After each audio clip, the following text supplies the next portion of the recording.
and we can begin by doing this together. Like we can just go ahead and go through these vehicles and find out one of the few things. I'm probably gonna make subsequent videos. Like I'm gonna cut this up. I'm gonna make separate videos. Like I'll do the one video is like split it up where automotive companies maybe or something like that. Like I know some of the companies are small. Oh look, Polyphony Digital. Um, and I know some of them are huge. Like Honda alone's got a whole fuck ton of cars, and Toyota's got a whole fuck ton of cars. So what I'll do is I'll try to cut up the video and see if I can get like here's your Chevrolet over here. Here's your Volkswagen. I'll see how I'm gonna split it up. And as of right now, because I was messing around on something, right now I got the Volkswagen Symbus. That little van is so cute. But I took this model because I wanted to play around with something where I was like, hey, would it let me do it again? And it did. So I got a black on black with chrome trimming. Look at that. That little sucker looks so cool. That background looks so nice. This place is cool. I forgot how they did enjoy setting this game up to be able to have photographs and stuff. All right, so let's just get into GT mode. I'm going to put a little bit of tunes here in the background because since I know there's music on this thing I shouldn't be playing, I've already pre-inventively turned off all the music in the game. That way I don't have to worry about, yeah, things that ain't supposed to happen. So as you see, my credits are at quite a bit. uh, and then the garage. So let's go into it. Let's get into this garage. All right. So how we got country? Maybe that's what I'll do. Maybe I'll just split up the country. That'll be a video. That could be a video. Video. So maybe I should do that. I mean, what do you think? Something like that. So I can do the U.S. So that's 1, 2, 3, 4, 5, 6, 8 videos. I think I could do that, right? But then again, I think something like Japan will be 2 videos alone. So that'd probably be 9 videos. Because this one right now, I'm already going at 13 minutes and change. So let's go ahead and start it. Let's go to US. Okay. And let's split it up. Let's see how many are here. Oh shit, look at that. The AEM. What is that? AEM, I forgot. Oh, so that is like a SEMA show car. That's cool that they put that in the United States. That means that company that did that for that vehicle happened to be an American-based company. So that thing's pretty cool. Sitting at a maximum horsepower of 437. Not bad. Torque at 354. That's good. It's only 2400 cc engine. I mean, it's good power coming out of a little thing like that. Of course, front engine, rear wheel drive. So weight is the only thing that's the only thing I'm gonna admit I suck at. I suck at that. I have not sat down and tried to really understand kilograms and next to pounds and shit. So yeah, fuck that. All right, so let's get into the next one. So Art Morrison, what was that one again? Oh, look at that. It's another SEMA car, the Gran Turismo Award for 2006. Oh yeah. That's just beautiful. That is just fucking beautiful. Wow. So, that's 520 horsepower at 550 foot-pound of torque. That's not bad. So that's pretty nice. That's pretty nice. Weight doesn't seem that bad, right? 1,437 kilograms. I think that's not that bad. So that's pretty cool. Nice wheels on it. I believe I had more than one of these, and I did one where I left it alone like that, and then the other one I put different wheels, and then I believe I was allowed to change the paint job, but I'm not sure. But we're not going to get into that now. Let's go ahead and get into the next thing. So Chevrolet. So this is where I know I got multiple of things. Like, for example, I got 2 of the final prototype Corvette, which let's just go ahead and look at that. The 2014 Corvette final prototype downloadable content is not listed. Please install it again. That's interesting. What do you mean? I'll figure that out later then. So I know this one was the prototype, test prototype of that Corvette. That's pretty interesting. Then of course we had the 2011 Dale Earnhardt Jr. number 88 Impala NASCAR. That was interesting when they involved NASCAR into Gran Turismo. I thought that was pretty cool because I was like, why not? I mean, think about it. You had Formula One, and then you had Rally Sport. So the rally competition was, I mean, motorsports is motorsports. Let's add it all in there, you know. And NASCAR is definitely one of those type of things that are just cool. Like it a lot of people think you're just going around in circles and that's that, but it's all about endurance of the vehicle and the person, how you put the vehicle together against everybody else. Like I know there's parameters, like you can't have but a certain amount of horsepower, if I'm not mistaken, a certain amount of weight. I know there's restrictions, so that way everybody's pretty much on the same game.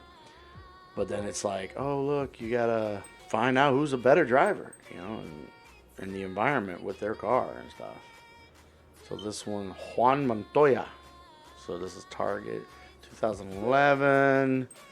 Jeff Gordon, number 24, Impala. That's not bad. The only thing that does suck about this is that with this particular game, I noticed, I just now remembered, there is no Impala in the game. So right now, this is the only way you can have an Impala. An Impala is one of these NASCARs. Now this one is the Z06 with the modified racing mod. So essentially this was like, you took one of your, like I would go and purchase another Z06 and then I would put the racing mod, which would do everything to it to reduce the weight and then give the wheel, or the spoiler I should say, those wheels, that paint job. Like if I'm not mistaken, I think you could change the paint job. That way you can make it unique, which I did do that, I think, way back. And then if I'm not mistaken, the power did change a little bit. So like in this particular model that we're looking at here is at 520 horsepower. So the regular Z06, I believe, could be that much. But let's go ahead and move on. This one's like taking the same thing. You take a ZR1, you put the racing mod on it. So this is 2009 Corvette. As you can see, that the paint job's kind of similar because I haven't done anything. I just, like I said, I got the one program on my computer and I was able to just get free cars, so I went ahead and did it. I mean, there is a difference. Like this part here, now I'm looking at the side piece. This side piece is white while the other one had silver. So at least there's some difference. Horsepower on this as a ZR1 is 660 horsepower. So I'm wondering how that looks next to the other ones. Then this is like getting a 69 Z28 and putting the racing mod on it. This is an example of like the one that I was so proud of winning that race because of how nice that race was. I know I was probably underpowered compared to some of the cars and stuff, but it was so cool because it's like I'm taking a 69 Camaro, okay? And I'm racing against like legends, like the Ford GT and then the Ferrari that they had back then. And here I am, I'm taking this against them. So it's like, this is definitely one of those cars I spent so much time on. I mean, tweaking the transmission and finding out how the final gear should really be, what kind of top speed should I achieve, and then which are going to be, like, which set of tires will be the best tires for that track on that race. I mean, I tweaked the suspension. I mean, it was just hours upon hours. Like right now, it's sitting with 306 horsepower. I know it's more than that. Like you can keep upgrading and stuff like that. Which I'm gonna go ahead and change car. I'm gonna go get into it. That way I'm in it. Oh yeah, I forgot that they do that. Oh, Forgot about that. This one was cool. Like, I remember I had 2 of these, which was taking the 2010 SS Camaro and putting the racing mod on it. And yeah, I think I had 2 of these. I did one where it was black with then that accent there being gold, because that's my theme. I don't know if anybody has noticed. Love black and gold. Black and yellow, black and yellow. So yeah, I had 2 of these. I think I left one like kind of basic like that, just so I could have one on normal competition that I know the vehicle can go into, and then the other one I beefed it up all the way until for whatever competition I was able to be allowed into.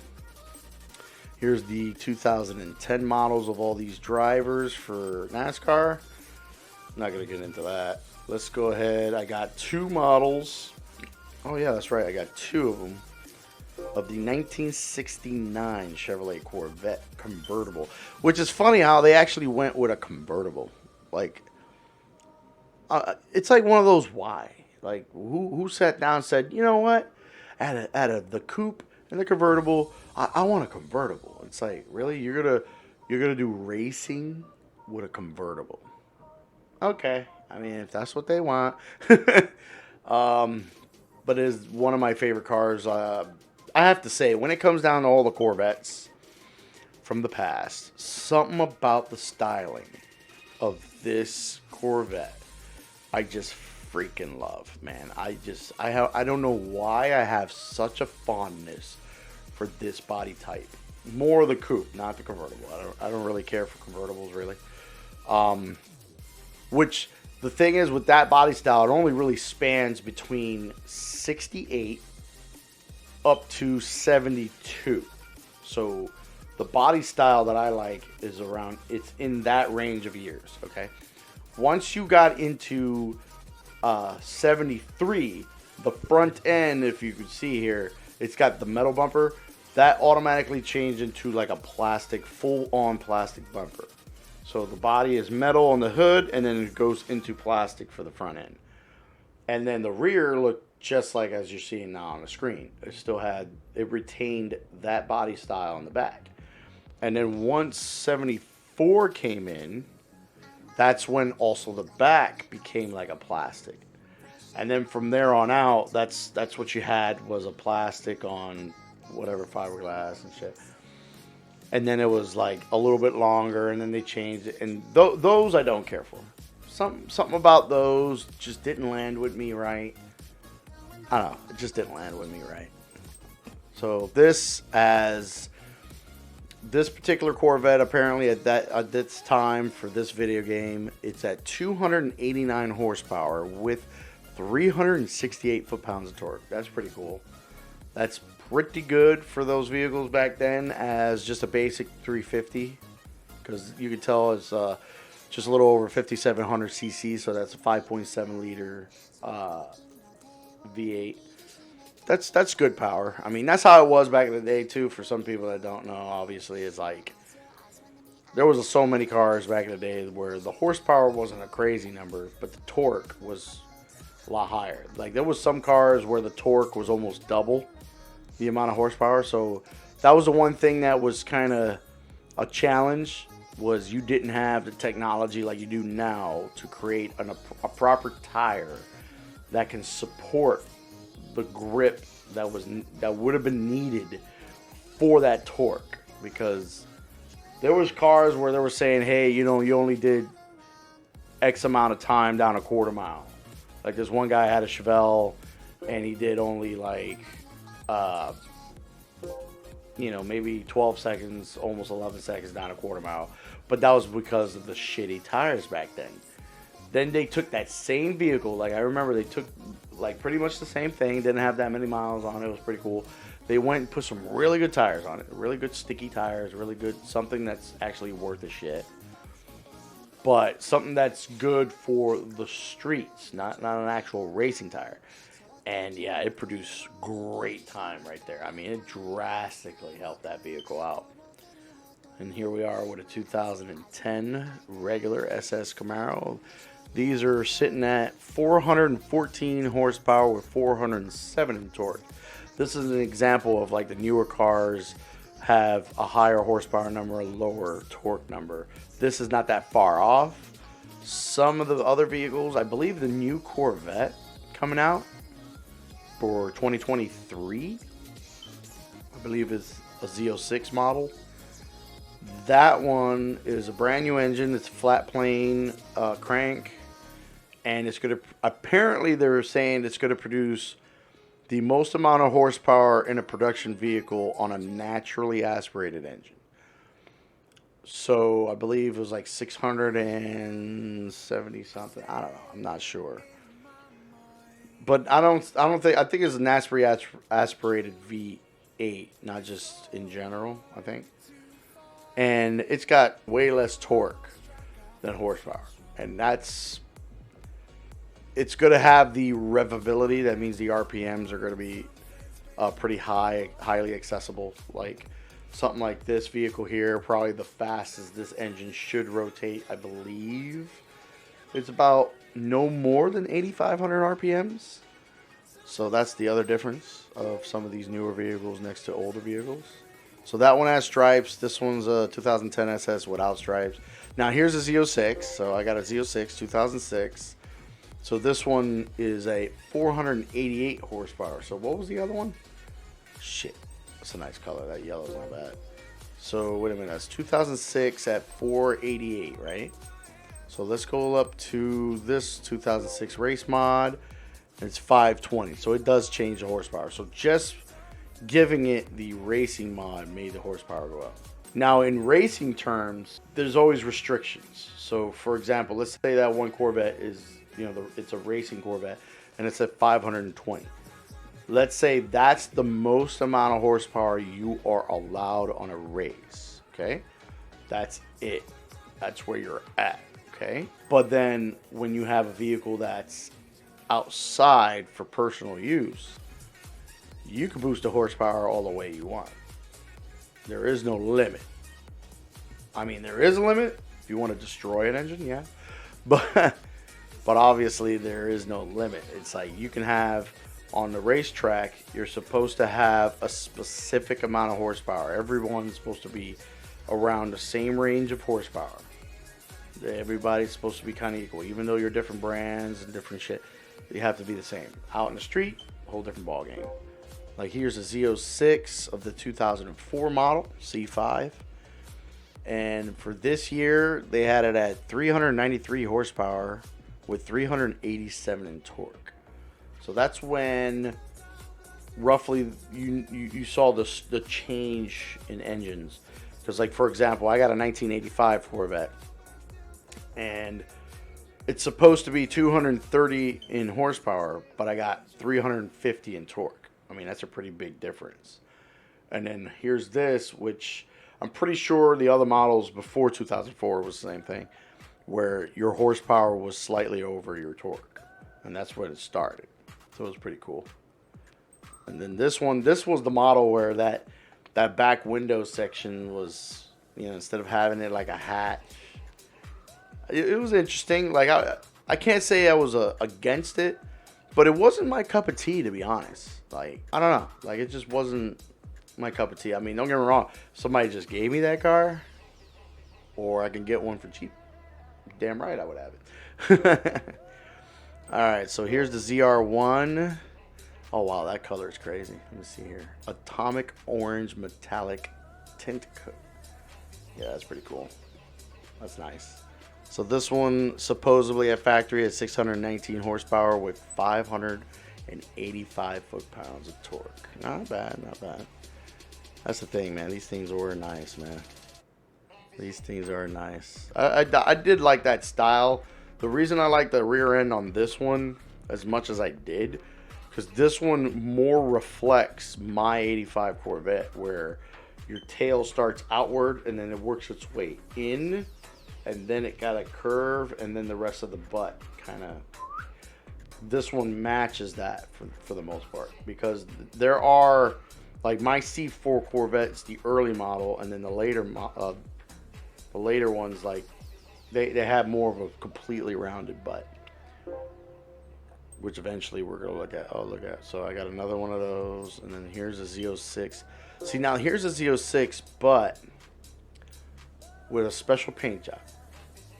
This is a very beautiful paint job. The Le Mans blue with red and silver stripes. I thought that was a very nice look. I mean, I'm not wild about blue, but that was a nice look. Like, that was a beautiful paint job. I think that was really cool to have. Let's see here. So I got the 2006 here, 2006 here.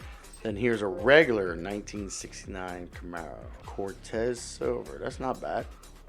That's like a nice basic setup that I would love to have that. I mean, this is a type of dream car for me. Like, I love my Corvettes, but the Camaro's right there too, man. And highly sought after Z28s at the 1969 body. I mean, like, I got nothing against the 67 and the 68, but something about that 69 was just sexy. So this one here at 281 horsepower with 281 foot-pounds of torque. That's interesting. What's this one? Is this the same thing? Yeah, it's the same thing. But it's Dover white. Alright, that's pretty cool. That's pretty cool. Alright, so that's all that. See, now I could have sworn I had another Camaro that was older. I'm going to have to double check. Oh, here we go. So this is the regular Chevrolet. So ain't that something? So the 2009 ZR1 Corvette was in the standard list. That's interesting. And that's the way I would prefer it. Black. That was cool with the little hood. You gotta have that piece where you can see the supercharger, but it was just all looks, because obviously the supercharger is not like this grandiose looking thing. Especially on these. Not bad, 619 horsepower. So that's the thing too. So this one has 619 horsepower, and it's a supercharged 6.0 liter V8. Then the new Corvette coming out as a Z06, naturally aspirated. It's going to be 607. I believe it's 670. Was it 670? I'm going to double check. The output of the Z06, the 2023 Chevrolet Z06 horsepower. Okay, 607. Now here's the part I was talking about with the way the torque is on this particular engine. 470 foot-pounds of torque. Okay. Now, if I'm not mistaken, from the way they're going to build it, it's going to be very low in the power range where that torque is coming in pretty early. I think it's not going to take that much to get to that kind of torque. So that is where the design of newer vehicles are, is that you can really kind of pinpoint where you want your power. So that like I said, that's only a 5.5 liter V8, okay? Naturally aspirated. While something like this is a 6.0 liter at 617 horsepower and 585 foot-pounds of torque with a supercharger on it. That's a big diff. That's a big difference. That with a supercharger naturally from the company like that, supercharger, I don't know how much boost and shit, that's the number they're producing. Alright, so that was the ZR1 2009. Oh, look, I got another one, and another one, and another one. I think this is one of the ones I went overboard and I think that's every single color that's available to the damn car. Oh, man. Okay, so here's the other 1969 Camaro Z28. This one's got the butternut yellow. That's nice. Actually, this is probably a better yellow, right? Daytona yellow. That was always a nice yellow. Yeah, Daytona yellow was nice. 281 horsepower and 281 foot-pounds of torque. Ah, here we go. We're getting into the range of where my Corvette. See, now obviously this is a better Corvette than what I have. Actually, so here's one in white. This is a 1990 ZR1. But I'm going to show you what this looks like in black. Boom. Okay.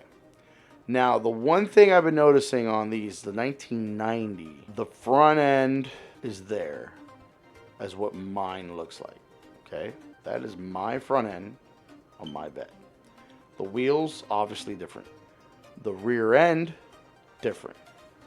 Then this is the model year that definitely had the other interior. So the one interior I have as the 80s, mid 80s, is the one I preferred. I like that style better over the stylings that they gave this one later in the interior. And then that's the round butt I was talking about that I'm not a big fan of. I like the rear end that mine has. But essentially, what you're looking at right here is what I have in my garage. It's not shiny black. It's a flat black, but it's black. But essentially, this is what I got sitting in the garage. Now, obviously, though, the only other difference, different motor, obviously different horsepower. So mine is 1985 two-port injection, 5.7 liter V8, pumping out by factory numbers, 230 horsepower with 320 foot-pounds of torque. This, from here, it's stating it's a 363 horsepower with 359 foot-pounds of torque. That, to me, was really good numbers back then in a 1990. So that's pretty cool. And this one, I believe, I went overboard and got every single color available. All right, here we go. So here's something really nice. Okay. The 1963 Chevrolet Corvette Coupe. What a beautiful car. Second favorite car. So the other one, the 1969 Corvette I showed you, that's my number one. So if I had a list, right? So the 69, which in all retrospect, it's the 1968 up to 1972 body style that I like. This one from 63 up to 67, okay, is this body style. This is my second favorite. Now, what's my third favorite? We were just looking at it, which is the Corvette in my garage. That's my third favorite look. So I went and got my third favorite Corvette. One of the reasons, though, hell of a lot cheaper to get my hands on the Corvette I have next to something like this and the other Corvette. These are not that easily obtainable if you do not have the right amount of money. This one here is pretty nice. That's a nice red, amber red. I actually like these preferably silver, but yeah, silver preferably. Second, this is not I mean, red is not bad on these at all. Red is a very nice color. These were pumping out, so for this particular motor, on this particular car in this game, is at 241 horsepower with 339 foot-pounds of torque. That is such a beautiful thing. See, now that split window thing, that is highly sought after.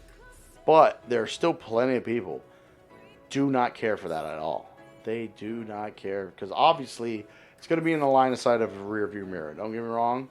For someone like me, it's not a big problem because I've driven trucks and there is no such thing as a rear view mirror in a big truck. You have to utilize your two side view mirrors. So for me, it's not a big deal. But I understand the concept of a person saying, hey, why the hell do I have a rear view mirror, but you're going to put this thing in the middle back here and I can't see shit. I mean, don't get me wrong, you can still see. I mean, I've been in one, you can still see. I mean, you just got to kind of bob and weave a little bit. All right, oh, look, I got the racing mod one.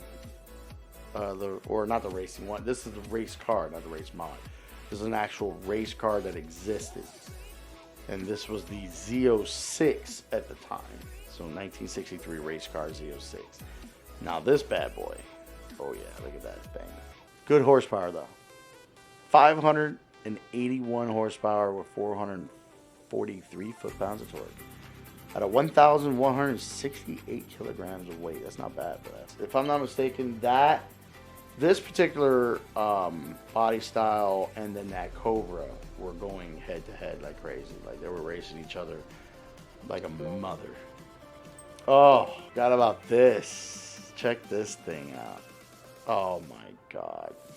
It's funny how they put the concept in here. Like technically this body styling was around. I don't know why they were putting it as a concept.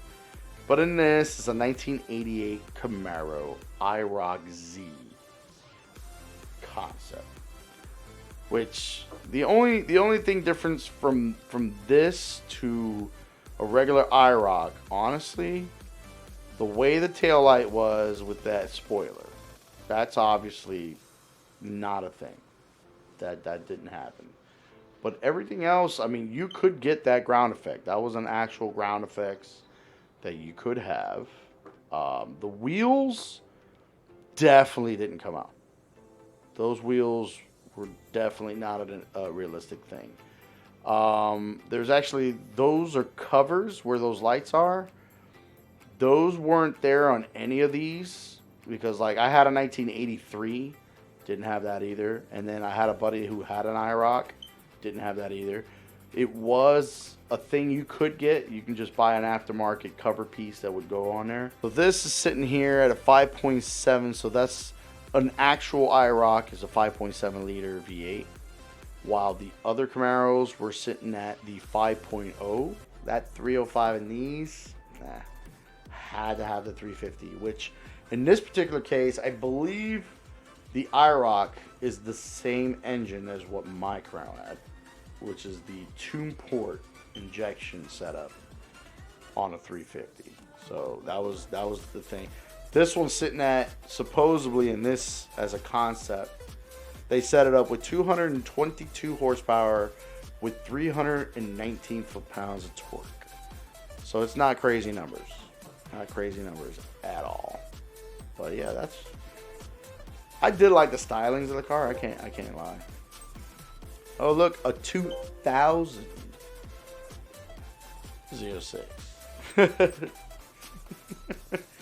Wow, I got so many. Look at them colors. Here's the other one. Here's my other Camaro, 1969 SS model. That's a 350 right there, buddy. Yeah, that's a 350. Oh, that's what it was. The Z28 had the 302 in it. That's what it is. I'm sorry. That's where I was slacking on trying to remember the size of the motor that technically that Z28 in this game is showing. This game is showing that the Z28 in this, in 1969, had the 302 in it. And then this one, as the SS model, has the 350 in it. Which this one's sitting at 289 horsepower with 369 foot-pounds of torque. What an interesting fucking thing, right? So that smaller engine is an even 281 and a 281. This is only 8 more horsepower, but a hell of a lot more torque. And that's where displacement on these vehicles came in, man. That's why, like, when you got a big block motor, a big block could be like, this one guy, I was looking at it, we were looking at some numbers, and I was like, oh yeah, so this big block is like low end horsepower, 369 or 396, around in that, right? But it's well over 400, close to 500 in torque. And it's like, it's insane. It's insane. The brute force that these muscle cars could have is insane. So I had 2 of those. And then this thing, Jesus Christ. The SST. So Chevy Silverado as an SS. This here is a concept car, but it did come out. They did make an SS model. I believe it actually had that front bumper. The wheels, I believe those wheels were a thing. I know later on there is a styling of that wheel right now on some of the newer Silverados, as a matter of fact. The rear, I don't remember if the rear was like that, but the badging, of course, was there. The SS logo. I think the one I was looking at was black, while this one's red. So this one's trying to state that it has 473 horsepower with 484 foot-pounds of torque. Decent power, but considering it's a pickup truck, so let's look at this weight here at 2,268 kilograms. Yeah, you're not moving as fast as you think you would with that motor in this thing. Obviously, that motor and something lighter, good. And this, no.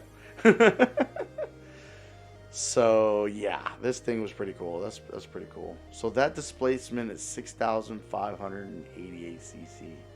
That's interesting. Okay. Let's see. There's the 2000. That. Oh, this was definitely one of those older cars that were in the other Gran Turismos, right here. Because I remember driving the hell out of this Camaro back in the day. Oh yeah. In the one of the older Gran Turismos, I played the fuck out of this. This car was like one of my go-to, like the Vet and this.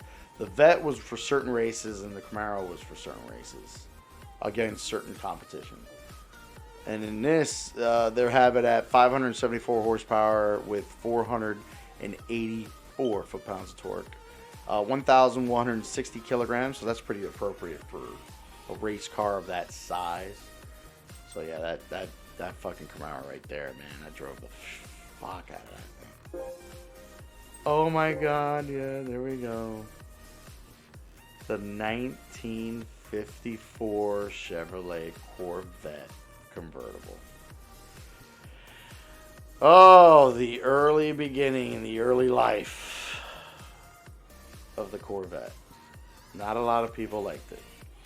Unfortunately, that fucking car, it was a rough beginning. Almost any car has a rough beginning. Like certain cars, it takes a little bit to gain some traction and some recognition and some like and whatnot. In this case, like that's a full fiberglass car. It came out with a V6, which in this case is it's stating that it's only 144 horsepower at 216 foot-pounds of torque. Which at that time, unfortunately, was pretty weak.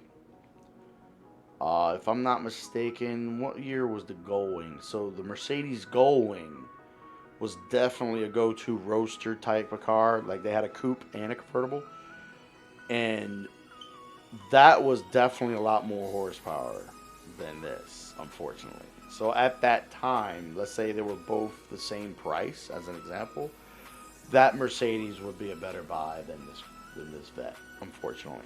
And that's just being realistic about it. Like, I love my Corvettes, but that's a realistic take. It was that. Now, how much is this right now next to that? I still think that Mercedes will pull up a higher price tag in like an auction compared to this, but this will still go up there.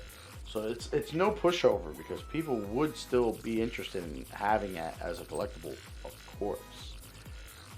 Polo white, son. Oh, here it is. This is the other race. So I had that one Camaro we were looking at. Here's the badass motherfuckers that won. I know how many trophies and wins that this racing team with this Vet. I mean, it was just some impressive shit. It really was. And to hear this, too, on the track. So, I only got a handful of times to go to a track and hear these screaming. And I mean screaming, dude. We're talking about this Corvette was the loudest thing on the track at that time. Period. This fucking Vet was so loud, and it was just beautiful. It was beautiful. Like it just touched me in the heart every time I fucking heard it. And here, like for example, if this numbers were correct, I'm not 100% sure. So for in this game, apparently it's setting this car at 591 horsepower with 479 foot-pounds of torque. That's pretty good numbers. I'm pretty sure if those are the right numbers, those are the numbers that you're allowed to have and stuff, roughly, when it came to competition. Man, that fucking thing was so loud. This was just such a fucking good car, man. That team, those drivers were really good. That's the other thing, too. Like, a car is only as good as this driver, of course. And so those drivers were just fucking kicking ass, dude. They were kicking some ass. Hey, look at this. the one they call the Catfish Camaro. Now, if my one buddy John is looking, he had one of these, right? And he said he loved it. He's mentioned it before, how he kind of wish he had it again, or still had the one he had, because he said that one was just nice. It was really nice, and they were pretty cool. I mean, they were a pain in the ass to change the spark plugs, though. I'm gonna be honest with you. That's the only thing I remember from mine, because mine was the body styling just before this one. So I had a pointier nose and shit. And I mean, the spark plugs were just a pain in the ass. And then the way Chevy designed it was like that windshield slopes down. See how it sloped? So almost a third of your motor is underneath that window. It was a bitch. And plus, if you were going to do anything major to this car, you're looking at having to lift this car, and it's a carriage. You would have to bring down the whole motor and transmission down, like as a carriage, to be able to really thoroughly deal with this vehicle the right way. So that's some of the things that were a pain in the ass. But still a nice car. This one in particular in this game, they're putting it at 315 horsepower with 370 foot-pounds of torque. I think that's pretty cool. Obviously, that premium Mustang we were talking about, the premium 2007, like obviously this is way better than that in power. Like I would easily rather have this over that fucking Mustang. Let's see what else we got. Oh, shit. I remember when this thing came out. So if I'm not mistaken, the motor in this is the same motor in my pickup truck right now. So my Sierra pickup truck from GM, the 5.3 liter V8 is in this. Now, weight-wise, obviously I got to pick up with the extended crew cab and the suicide doors. So in total, not a light vehicle, of course. This still was a heavy, chunky bastard. I think it was too much weight. I don't know why, to be honest with you. I never really explored that, never really investigated that. But it's sitting at 2,248 kilograms. I think that's a bit much. But styling, to each his own. I'm one of those individuals that I really enjoy the look of this truck. I mean, this gave you a nice retro old school look that I thought was a nice pop. Now the only thing that's an issue, like I would love to own one, to be honest with you, but it'll be the model that came in later where they had a stronger motor. They definitely had the motor, like this one's technically the weaker one. Okay, this was only at 281 horsepower at 300 foot-pounds of torque, I believe. 315 foot-pounds of torque, I believe that's right. This is the weaker one. They did later have a stronger motor later, and it was kind of too late. It was like one of those too late things. And a lot of these companies do that. Chevy's one of them. And like, for example, I like the Pontiac Fiero. It started off with a 4-cylinder, which few of the early models had a few problems where apparently they caught fire. But the subsequent models after that didn't have that. And then the last year had like a V6, and that one was good. Like, that's when the Fiero was the shit. Was that last one. And of course, it was too late. You had the damn thing out for so long as a piece of fucking weak sauce that by the time you got the good shit out, you didn't have anybody really interested. Same with this, technically. There was also the stylings on this truck that a lot of people didn't care for, which, since there aren't many of these, to have one is pretty interesting, because if you were to damage any portion of this vehicle, there is no replacement parts. You would have to have a body shop with good skill to make sure they can make that thing look like back to factory spec again, because It's not like you could just get that quarter panel or you can get that fender over there. It's not gonna happen. It's not gonna happen. This is one of those things where being unique is not necessarily that cool. That's like, for example, my 85 Corvette. I can get parts from it left and right. There's an abundance of it, and plus this is a basic Chevrolet item car. I can get almost any part I want for it. This is one of those examples of you just ain't gonna get a part for it that easy. You can't just get that headlight that easy. You can't just get that tail light that easy. You want that door handle? That shit ain't gonna happen that easy. Oh, you ruined that tailgate? You be fucked. You ain't just getting that tailgate that easy. So it's one of those things like, yeah, you gotta watch out. Now here's the one I like. So it's funny how the other one's in premium, this one's standard. So it's got the L46 in it, which is the 350. So this one's a little more strong, powerful than the other one, of course. At 339 horsepower with 382 foot-pounds of torque. This one, to me, it's just a beautiful car. This is still my number one on the list. So this 69 is number one, the 63 is number two, and then my Corvette is number three. Would I want it in blue? No. Do I hate it? No. The one thing I'm still kind of torn, that if I were to be able to get one, I'm not 100% sold on which motor I would want.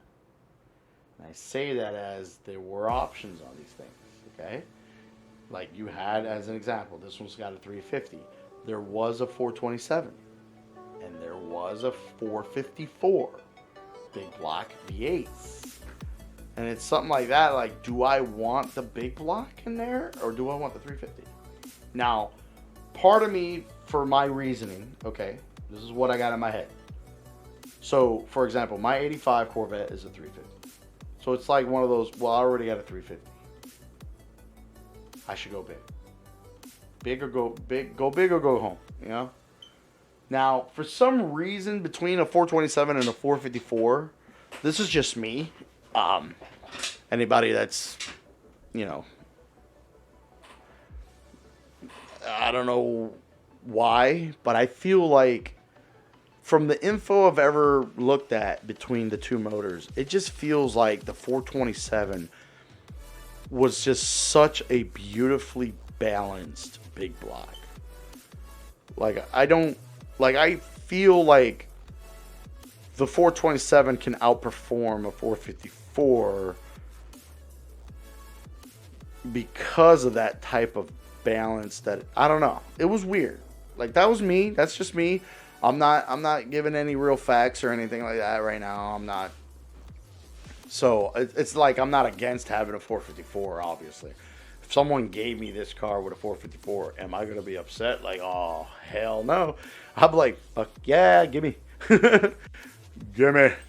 Oh, man, that's a beautiful car. Ah, here goes an icon. The 1996 Chevrolet Corvette Gran Sport, dude. This fucking thing right here, I swear to God. Now, I don't necessarily know how many Gran Sports were made, but there are a lot of them out there I've seen. Some of them I think aren't really actually Gran Sports. I think they're what someone would call a clone. Yeah. I think it was like a clone is what the way you could say it. They just took like their 95, 96 model and just happened to give it that paint job and those wheels, and bam. In this case, this one's sitting at 320 horsepower with 330. Yeah, so many of this car, so many. Love that. Let's see what else we got. Oh, yeah. Here, big boy, big boy. Here, big boy. 1970 Chevelle SS 454. Fuck you. Not necessarily a color I would want on it, but it's nice. This one's sitting at a 435 horsepower or 484 foot-pounds of torque. I don't know why I feel like that's lying. But that's nice. That's just nice. I like that shit. And then, oh, this is like the Camaro I had. See, the one I had was 94. This is a 97. Z28 Coupe. As you can see, the front end is different. So the car is essentially the same thing as the one we were calling a Catfish. But this is the front end on this one. So this one's sitting at a little less horsepower. 276 with 315 foot-pounds of torque. Not a you know, a cheap ass amount of horsepower, but at the time with the 90s and shit, you know, that's how it was. So that's Chevrolet.